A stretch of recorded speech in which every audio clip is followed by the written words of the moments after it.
ನಮಸ್ಕಾರ. ರಿವ್ಯೂ ಚಾನಲ್ಗೆ ಸ್ವಾಗತ. ನಾನು ಸೌಖ್ಯ ಗಾಂವ್ಕರ್. ಇದು ಕರ್ನಾಟಕ ಕಾಂಗ್ರೆಸ್ಗೆ ಸಂಬಂಧಪಟ್ಟಂತ ಸರ್ಕಾರ ಸಿಎಂ ಕುರ್ಚಿಗೆ ಸಂಬಂಧಪಟ್ಟಂತ ಮತ್ತೊಂದು ಮಹತ್ವದ ಸುದ್ದಿ ಏನಿದು? ಹಾಗಾದ್ರೆ ಸಿಎಂ ನೈಟ್ ಮೀಟಿಂಗ್ ಸೀಕ್ರೆಟ್, ಹಾಗೆ ಸರ್ಕಾರದ ಭಾಗವಾಗಿರುವ ಪ್ರಭಾವಿ ಮಿನಿಸ್ಟರ್ ಒಬ್ಬರು ಅಚ್ಚರಿಯ ಹೇಳಿಕೆಯನ್ನ ಕೊಡುವ ಮೂಲಕ ದೊಡ್ಡ ಸರ್ಜರಿಯ ಸುಳಿವನ್ನ ಕೊಡ್ತಿದ್ದಾರೆ. ಮಾಹಿತಿ ಮುಂದೆ ಇಡ್ತಾ ಇದೀವಿ. ಮಿಸ್ ಮಾಡದೆ ನಮ್ಮ ಚಾನಲ್ನ ಸಬ್ಸ್ಕ್ರೈಬ್ ಮಾಡಿ, ನಿಮ್ಮ ಅಭಿಪ್ರಾಯ ಕಮೆಂಟ್ ಮಾಡಿ ತಿಳಿಸಿ. ವೀಕ್ಷಕರೇ, ಹೈಕೋರ್ಟ್ ಅಲ್ಲಿ ಹೈ ವೋಲ್ಟೇಜ್ ವಾದ ಪ್ರತಿವಾದ ಆದ ಬಳಿಕ ಮುಖ್ಯಮಂತ್ರಿಗಳಿಗೆ ಟೆನ್ಷನ್ ಜಾಸ್ತಿ ಆಗಿದೆ.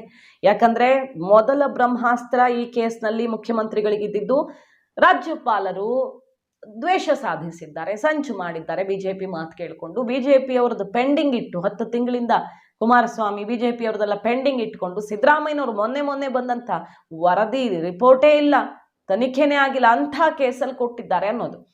ಅಲ್ಲೂ ಕೂಡ ರಾಜ್ಯಪಾಲರ ಕಡೆಯಿಂದ ಉತ್ತರ ಯಾವುದು ಪೆಂಡಿಂಗ್ ಇಲ್ಲ, ಎಲ್ಲ ಆಕ್ಷನ್ ಆಗಿದೆ, ಏನೇನು ಆಕ್ಷನ್ ತಗೊಂಡಿದ್ದೀವಿ ಅಂತ. ಸೊ ಸರಿಯಾದ ಮಾಹಿತಿನೇ ಇಲ್ಲದೆ ರಾಜ್ಯಪಾಲರು ಈ ಕೇಸ್ ಪೆಂಡಿಂಗ್ ಇಟ್ಟಿದ್ದಾರಾ ಇಲ್ವಾ ಅಂತ ಸರಿಯಾದ ಮಾಹಿತಿಯನ್ನೇ ಪಡೆಯದೆ ಮತ್ತೆ ಅಲ್ಲಿ ಮುಜುಗರದ ಜೊತೆಗೆ ಆತಂಕವೂ ಎದುರಾಗಿದೆ. ನಂಬರ್ 1. ಎರಡನೆಯದಾಗಿ ಕೋರ್ಟಲ್ಲಿ ಸುಪ್ರೀಂ ಕೋರ್ಟ್ನ ಹಲವು ತೀರ್ಪುಗಳು ಇದೆಲ್ಲ ಏನ್ ಬೇಕಾದ್ರೂ ಆಗಬಹುದು ಅನ್ನೋ ಸುಳಿವನ್ನ ಕೊಡ್ತಾ ಇದೆ. ಮುಖ್ಯಮಂತ್ರಿಗಳಿಗೆ ಟೆನ್ಷನ್ ಇದೆ, ನಾಳೆ ಸುಪ್ರೀಂ ಕೋರ್ಟ್ಗೆ ಹೋಗ್ಬೇಕಾ, ಹೆಚ್ಚು ಕಡಿಮೆ ಆದ್ರೆ ಎತ್ತು ಹಿಡಿದು ಬಿಟ್ರೆ ಹೈಕೋರ್ಟ್ ಏನ್ ಮಾಡೋದು, ಎಲ್ಲ ಆತಂಕ ಢವಢವ ಶುರುವಾಗಿದ್ದು. ನೈಟ್ ಮೀಟಿಂಗ್ ನಡೆದಿದೆ, ಡಿನ್ನರ್ ಹೆಸರಲ್ಲಿ ಎಲ್ಲರ ಅಭಿಪ್ರಾಯ ಕೇಳಿದ್ದಾರೆ. ಏನಾಗಬಹುದು, ಈಗ ಈ ವಾದ ಪ್ರತಿವಾದ ಆಧಾರದಲ್ಲೇ ತೀರ್ಪು ಕೊಡೋದಲ್ವಾ. ಈಗ ಇಲ್ಲಿವರೆಗೆ ನಡೆದಿರೋ ಆಧಾರದಲ್ಲಿ ಏನಾಗಬಹುದು ಅನ್ನೋ ತಜ್ಞರ ಅಭಿಪ್ರಾಯ, ಸಚಿವರುಗಳ ಅಭಿಪ್ರಾಯ, ಮುಂದೆ ಏನು ಮಾಡಬಹುದು ಎಲ್ಲ ಅಭಿಪ್ರಾಯಕ್ಕೆ ಅಂತ ರಾತ್ರಿ ಮೀಟಿಂಗ್, ದಿಢೀರಾಗಿ ಭೋಜನ ಕೂಟದ ಮೀಟಿಂಗು ಕುತೂಹಲಕ್ಕೆ ಕಾರಣ ಆಗಿದೆ. ಸರ್ಕಾರದಲ್ಲಿ ಎಷ್ಟು ಟೆನ್ಷನ್ ಆವರಿಸ್ಕೊಂಡಿದೆ ಅನ್ನೋದಕ್ಕೆ. ಮತ್ತೊಂದು ಕಡೆಗೆ ಇದೇ ಟೈಮಲ್ಲಿ ಪರಮೇಶ್ವರ್ ಅವರು, ಗೃಹ ಸಚಿವ, ಕಾಂಗ್ರೆಸ್ನ ಸೀನಿಯರ್ ನಾಯಕ, ಈಗ ಹೆಚ್ಚು ಕಡಿಮೆ ಆದರೆ ನಾನೇ ಮುಂದಿರೋದು ಎಲ್ಲರಿಗಿಂತ ಸಿಎಂ ಆಗೋದಕ್ಕೆ ಅಂತ ಪ್ರಯತ್ನ ಶುರು ಮಾಡಿರೋ ನಾಯಕ. ಮೊನ್ನೆ ಡೆಲ್ಲಿಯಲ್ಲಿ ಸಿಎಂ ಹೋಗಿ ಬಂದ ಬಳಿಕ ಪ್ರತ್ಯೇಕವಾಗಿ ವೇಣುಗೋಪಾಲ್ ಅವ್ರ ಜೊತೆ ಗಂಟೆಗಟ್ಟಲೆ ಮೀಟಿಂಗ್ ಮಾಡ್ಕೊಂಡು ಬಂದಂತಹ ಪರಮೇಶ್ವರ್ ಅವ್ರು ಹೇಳ್ತಿದ್ದಾರೆ, ಅಂತ ಟೈಮ್ ಬಂದರೆ ಪ್ರಮೋಷನ್ ಸಿಕ್ಕಿದ್ರೆ ಖುಷಿ ಆಗುತ್ತೆ.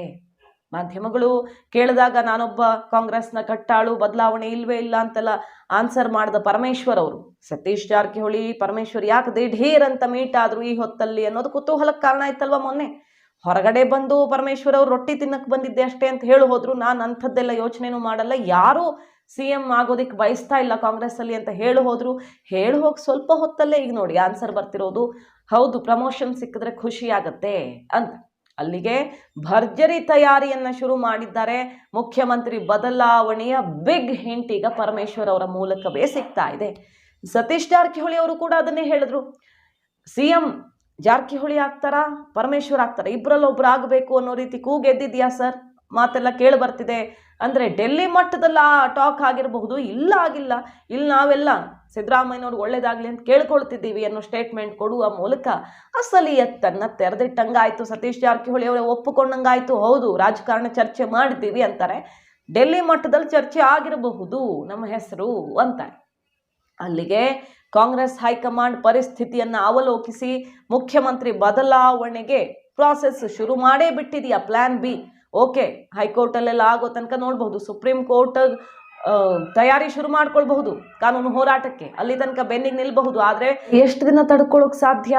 ಮುಜುಗರ ರಾಷ್ಟ್ರ ಮಟ್ಟದಲ್ಲಿ ಆಗತ್ತೆ, ಪಕ್ಷದ ಒಳಗಡೆ ಒತ್ತಡ ಶುರು ಆಗುತ್ತೆ. ಇಷ್ಟೆಲ್ಲ ಆದ್ಮೇಲೂ ಅವರೇ ಬೇಕಾ, ನಮಗೊಂದು ಅವಕಾಶ ಕೊಡಿ ಅಂತ ಬಹಳಷ್ಟು ಜನ ನಡುವೆ ಫೈಟ್ ನಡೆಯುತ್ತೆ. ಖರ್ಗೆ ಅವ್ರನ್ನ ಕಳಿಸ್ಕೊಡ್ತಾರಾ, ಡಿಕೆ ಮಾಡ್ತಾರಾ, ಪರಮೇಶ್ವರ್ ಮಾಡ್ತಾರಾ, ಇದ್ರ ನಡುವೆ ಸತೀಶ್ ಜಾರಕಿಹೊಳಿ ಅವ್ರ ಪ್ರಯತ್ನ ಫಲ ಕೊಡುತ್ತಾ, ಇಂಥದ್ದೆಲ್ಲ ಚರ್ಚೆಗಳು ಶುರುವಾಗೇ ಆಗತ್ತೆ.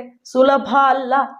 ಶಾಸಕರದ್ದು ಒಂದೊಂದೇ ಬಣಗಳಾಗಿ ಡಿವೈಡ್ ಆಗ್ತಾ ಹೋಗುತ್ತೆ. ನಮಗೂ ಒಂದು ಚಾನ್ಸ್ ಸಿಗಲಿ ಅನ್ನೋ ಪ್ರಯತ್ನ ಜೋರಾಗತ್ತೆ, ಹೈಕಮಾಂಡ್ ಮೇಲೆ ಒತ್ತಡ ಶುರುವಾಗತ್ತೆ. ಸೊ ಇನ್ನೊಂದು ತಿಂಗಳಲ್ಲಿ ರಾಜ್ಯ ಕೈಪಾಳ್ಯದಲ್ಲಿ ಏನ್ ಬೆಳವಣಿಗೆ ಆದ್ರೂ ಅಚ್ಚರಿ ಪಡಬೇಕಾಗಿಲ್ಲ, ಎಕ್ಸ್ಪೆಕ್ಟೆಡ್ ಅದು.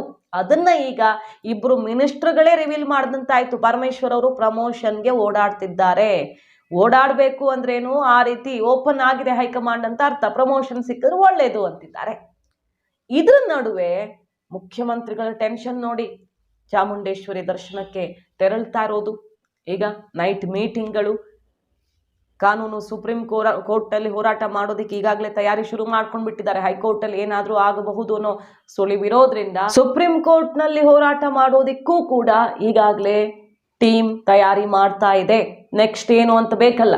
ಜಪ್ಪಯ್ಯ ಅಂದ್ರು ನನ್ನನ್ನು ಕೆಳಗಿಳಿಸೋದಕ್ಕಾಗಲ್ಲ, ಎಲ್ಲಿ ತನಕ ಹೋರಾಡಬೇಕು ಹೋರಾಡ್ತೀನಿ ಅಂತ ಅವರು ಪಟ್ಟು ಬಿಡ್ತಾ ಇಲ್ಲ. ಆ ಶಕ್ತಿ ನನಗಿದೆ, ಯಾಕಂದ್ರೆ ಹಿಂದ ವೋಟ್ ಬ್ಯಾಂಕ್, ಕಾಂಗ್ರೆಸ್ ಹೈಕಮಾಂಡ್ ಆಶೀರ್ವಾದ ಮತ್ತೊಂದು ಅನ್ನೋದು ಬರಲ್ಲ ಇಲ್ಲಿ. ಮೇನ್ ಆಗಿ ಸಿದ್ದರಾಮಯ್ಯನವರು ಈ ಕ್ಷಣಕ್ಕೂ ಗಟ್ಟಿಯಾಗಿದ್ದಾರೆ, ಮುಂದಿರ್ತೀನಿ ಅನ್ನೋ ಮಾತಾಡ್ತಿದ್ದಾರೆ. ಅಂದ್ರೆ ಅಹಿಂದ ವೋಟ್ ಬ್ಯಾಂಕು ಸುಲಭ ಅಲ್ಲ, ಕಾಂಗ್ರೆಸ್ ಅದನ್ನ ಕಳ್ಕೊಳ್ಳೋಕೆ ಇಷ್ಟಪಡಲ್ಲ ಅನ್ನೋ ಒಂದು ಕಾನ್ಫಿಡೆನ್ಸ್ ಅಲ್ಲಿ ಅವರು ಕೂಡ ಮಾತಾಡ್ತಿದ್ದಾರೆ. ಬಟ್ ಅವ್ರ ಬಾಯಲ್ಲೇ ಬಂತಲ್ಲ, ನಮ್ಮವರೇ ನಮ್ಮ ಬೆನ್ನಿಗೆ ಚೂರಿ ಹಾಕ್ತಾರೆ ಅಂತ ಸಂಗೊಳ್ಳಿ ರಾಯಣ್ಣ ಎಕ್ಸಾಂಪಲ್ ಕೊಟ್ಟು 5 ದಿನದಲ್ಲಿ 2 ಸಲ ಈ ಭಾಷಣ ಮಾಡಿದ್ದಾರೆ. ಒಂದು ವಾರದಲ್ಲಿ 2 ಸಲ ರಿಪೀಟ್ ಆಗುತ್ತೆ ಸಿಎಂ ಬಾಯಲ್ಲಿ ಅಂದ್ರೆ ಕಾಂಗ್ರೆಸ್ನೊಳಗೆ ಏನ್ ನಡೀತಿದೆ ಅನ್ನೋದನ್ನ ಕ್ಲಿಯರ್ ಆಗಿ ಅರ್ಥ ಮಾಡ್ಕೊಳ್ಬಹುದು. ಸಂಗೊಳ್ಳಿ ರಾಯಣ್ಣನಿಗೆ ಹೇಗೆ ಯಾವ ಟೈಮಲ್ಲಿ ಆತನಿಗೆ ಬಲ ಇರಲ್ಲ ಅನ್ನೋದನ್ನ ಬ್ರಿಟಿಷರಿಗೆ ತಿಳಿಸಿ ನಮ್ಮವರೇ ಬಲಿ ಕೊಟ್ಟರು, ಅದೇ ರೀತಿ ಈಗಲೂ ಇದ್ದಾರೆ, ನಮ್ಮವರೇ ನಮ್ಮ ಬೆನ್ನಿಗೆ ಚೂರಿ ಹಾಕ್ತಾರೆ ಅಂತ ಓಪನ್ ಆಗಿ ಪಕ್ಷದ ಒಳಗಾಗ್ತಿರುವಂತಹ ಬೆಳವಣಿಗೆಗಳನ್ನ ಬಿಚ್ಚಿಟ್ರು ಮುಖ್ಯಮಂತ್ರಿ ಸಿದ್ದರಾಮಯ್ಯನವರು. ಸೊ ಯಾರಾಗ್ತಾರೆ ನೆಕ್ಸ್ಟ್ ಸಿಎಂ ಅನ್ನೋ ಚರ್ಚೆ ಜೋರಾಗ್ಬಿಟ್ಟಿದೆ. ನಾಳೆ ಅಕಸ್ಮಾತ್ ಅಂಥ ಪರಿಸ್ಥಿತಿ ಬಂದಿದ್ದೇ ಹೌದಾದ್ರೆ ಪರಮೇಶ್ವರ್, ಜಾರಕಿಹೊಳಿ, ಖರ್ಗೆ, ಡಿ ಕೆ ಶಿವಕುಮಾರ್ ಈ 4 ಜನರ ಹೆಸರು ಬಂದ್ಬಿಡುತ್ತೆ. ಯಾರು ನಿರ್ಧರಿಸ್ತಾರೆ? ಸಿದ್ದರಾಮಯ್ಯನವರೇ ನಿರ್ಧರಿಸ್ಲಿ ಅಂತ ಹೈಕಮಾಂಡ್ ಒಂದು ಆಪ್ಷನ್ ಕೊಡಬಹುದು ಅಂತ ಟೈಮಲ್ಲಿ. ಬಹುತೇಕರು ಸಿದ್ದು ಕ್ಯಾಂಪಲ್ಲಿ ಗುರ್ತಿಸ್ಕೊಂಡಿರೋ ಎಂ ಬಿ ಪಾಟೀಲು, ಬೇರೆ ಬೇರೆ ನಾಯಕರೆಲ್ಲ ಡಿ ಕೆ ಶಿವಕುಮಾರ್ ಬರೋದಕ್ಕಿಂತ ಯಾರು ಬೆಟರು ಅಂತ ಯೋಚನೆ ಮಾಡಿದ್ರೆ ಖರ್ಗೆ ಹೆಸರನ್ನೇ ಫೈನಲ್ ಮಾಡಬಹುದು. ಯಾಕಂದ್ರೆ ಸತೀಶ್ ಜಾರಕಿಹೊಳಿ ಅವ್ರಿಗೆ ಇವರು ಕಂಪೇರ್ ಮಾಡಿದ್ರೆ ಸೀನಿಯಾರಿಟಿ ವಿಚಾರ ಬಂದ್ಬಿಡುತ್ತೆ. ಸತೀಶ್ ಜಾರಕಿಹೊಳಿ ಕೊಟ್ರೆ ಡಿ ಕೆ ಕ್ಯಾಂಪ್ ನಾಳೆ ಸಿಡಿದೆದ್ದು ಏನು ಬೆಳವಣಿಗೆ ಬೇಕಾದರೂ ಆಗಬಹುದು. ಮತ್ತೆ ಮಹಾರಾಷ್ಟ್ರ ಮಾದರಿ ಆಪರೇಷನ್ಗೆ ಬಿಜೆಪಿಗೆ ಅವಕಾಶ ಸಿಕ್ಕಂತಾಗತ್ತೆ. ಅದನ್ನು ಯೋಚಿಸದೆ ಹೆಜ್ಜೆ ಇಡೋದಿಕ್ಕಾಗಲ್ಲ.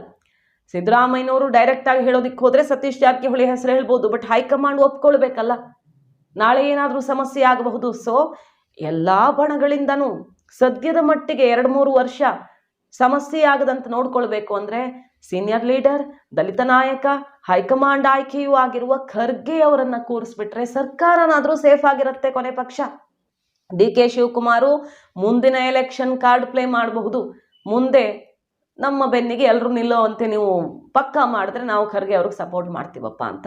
ಎಂ ಬಿ ಪಾಟೀಲ್, ಸತೀಶ್ ಜಾರಕಿಹೊಳಿ ಎಲ್ಲರೂ ಅನಿವಾರ್ಯವಾಗಿ ದಲಿತ ನಾಯಕನನ್ನ ಮೊದಲ ಬಾರಿಗೆ ಸಿಎಂ ಮಾಡ್ತಾ ಇದ್ದೀವಿ ಅನ್ನೋ ವಿಚಾರದಲ್ಲಾದರೂ ಏನು ಕೌಂಟರ್ ಅಟ್ಯಾಕ್ ಮಾಡೋದಕ್ಕಾಗದೆ ಸುಮ್ಮನಿರಬೇಕಾಗ ಬರಬಹುದು. ಸೊ ಫೈನಲಿ ಅದೃಷ್ಟ ಖರ್ಗೆ ಅವರ ಪಾಲಿಗೆ ಒಲಿಯತ್ತ ಅಥವಾ ಹೊಸ ರೀತಿಯ ಬಂಡಾಯಗಳೇನಾದರೂ ಎದ್ದು ಯಾರು ಊಹೆ ಮಾಡದಂಥ ಬೆಳವಣಿಗೆಗಳಾಗ್ತಾವೋ ಗೊತ್ತಿಲ್ಲ.